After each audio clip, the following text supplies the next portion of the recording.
आप सभी भाई बहनों का सर्व कल्याण वृक्ष की प्रश्नोत्तर ज्ञान कक्षा में एक बार फिर स्वागत है। आज किसी भाई बंधु ने प्रश्न रखा है कि संस्कारों का कर्माशय के साथ जो एक संबंध है वो तकनीकी रूप से समझ नहीं आता। देखिए, ये संस्कारों की स्थितियां बहुत ही सूक्ष्म होती है। ये प्रत्यक्ष रूप से दिखने में नहीं आती। अक्सर आपने पहले समय में देखिए रिकॉर्ड प्लेयर होते थे।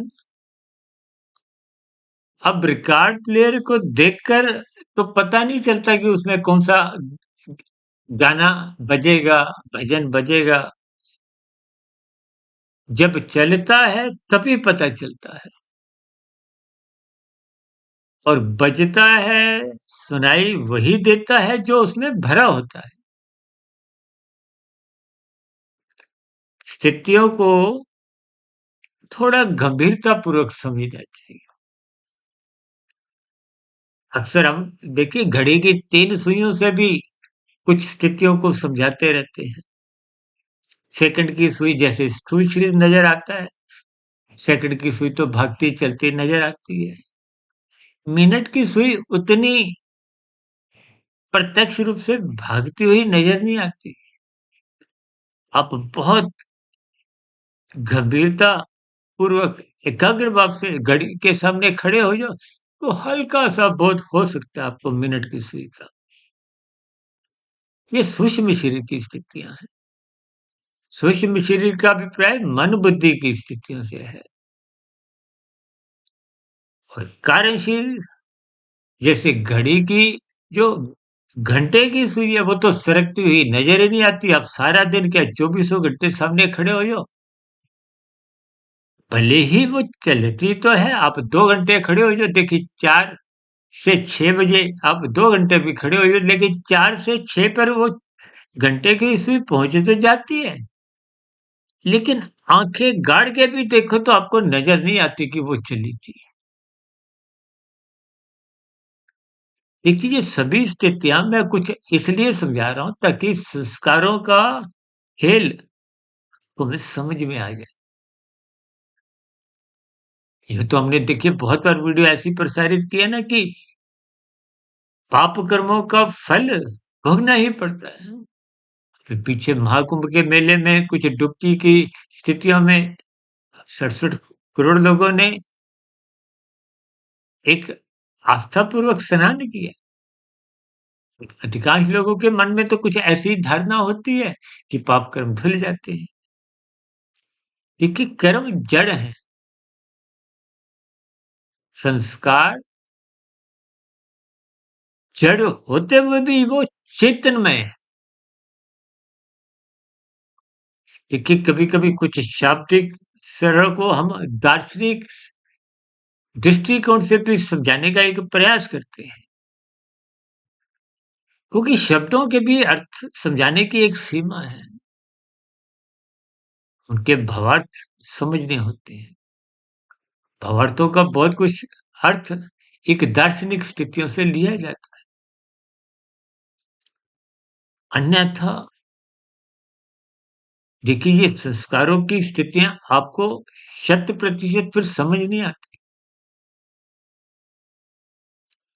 अब किसी ने देखिए, उदाहरण के लिए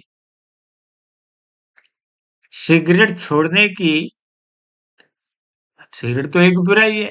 देखिए, अक्सर ये सभी स्थितियां बुराई को छोड़ने यानी कि एक प्रतिकूल पाप कहो, बुराई कहो, दुख कहो। अब अच्छे संस्कारों की देखिए कोई छोड़ने की थोड़ी स्थिति है। शुभ संस्कार तो बनाने के लिए मनुष्य जोरी मिली है। बुरे संस्कार अभी उदाहरण मैं दे रहा था, जैसे किसी ने सिगरेट या शराब की एक लत हो, छोड़ना है। आरंभिक स्तर पर जब आप निर्णय ले लेते हो बुद्धि के स्तर पर, तो आप मन में इच्छा होने के उपरांत भी अपनी इंद्रियों पर नियंत्रण पा जाते हो, तो समझो संस्कारों की 1% जीत हो गई। लेकिन मन बुद्धि में तो इच्छाएं बनी रहती है, लेकिन मन मार के कहो, बुद्धि मार के कहो, किसी भी बात समझनी, अपने इंद्रियों द्वारा सिगरेट नहीं पीनी, मादक पदार्थ का सेवन नहीं करना, यहाँ तक कि ये एक शुरुआत है। ये 1% की स्थिति है। ये निरंतर बनते 2, 3, 4, जब मन बुद्धि में भी देखिए कोई 10 आदमी कहीं पी रहे हों, या कोई ब्याह शादी में लोग मादक पदार्थ शराब का सेवन कर भी रहे हों, आप वहां से गुजरो, आपके मन में भी कभी कोई इच्छा नहीं जागी, तो समझ लेना अब आपका 10% का संस्कार बन गया है। यानी कि जितनी मेहनत पहले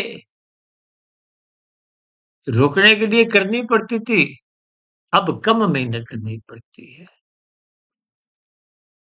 और यही स्थितियां निरंतर सालों बीत जाते हैं, जब कारण शरीर में कहीं कुछ स्थिति नहीं रहती, कोई दूर दूर तक कुछ बात उस वृत्ति की नहीं रहती, तब समझना कि वो संस्कार, वो बुरा स्वभाव, अब वो दग्ध बीज हो गया, यानी कि शुभ संस्कार 100% बन गया।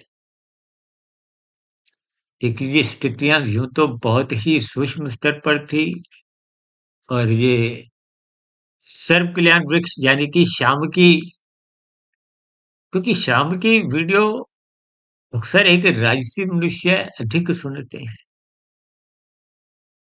ब्रह्म मुहूर्त ज्ञान उपदेश कक्षा में हम कुछ गंभीर विषय लेते हैं, तो आज का विषय भी बहुत ही गहरे तल पर सूक्ष्म था, लेकिन प्रश्न होने के कारण इस पर थोड़ा मैंने प्रकाश डाला है। या यूं साधारण अर्थों में कहूं कि स्थूल शरीर के स्तर पर सफलता 1% की, मन बुद्धि के स्तर पर विचारों की स्थितियों पर नियंत्रण जब बन जाता है तो 10% की, और जब संस्कार दग्ध बीज हो जाता है बुराई का, तो उस स्थिति को आप 100% की सफलता समझ सकते हो। फिर तो विशेष को यहीं विराम देते हैं। कल सुबह ब्रह्म अमृत ज्ञान उपदेश कक्षा में फिर मुलाकात करेंगे किसी नए विषय के साथ। फिर भी आज के वीडियो संबंधित आपके मन में कोई बात समझ नहीं आई हो, कोई नया प्रश्न हो, कोई सुझाव हो, कोई आपत्ति की शिकायत की प्रतिक्रिया हो, तो आपके नीचे कमेंट बॉक्स पर इन सभी स्थितियों का स्वागत है। चर्चा विशेष को सुनने के लिए आप सभी भाई बहनों को बहुत बहुत धन्यवाद। सुधीर भाटिया फकीर को इजाजत दें। नमस्कार।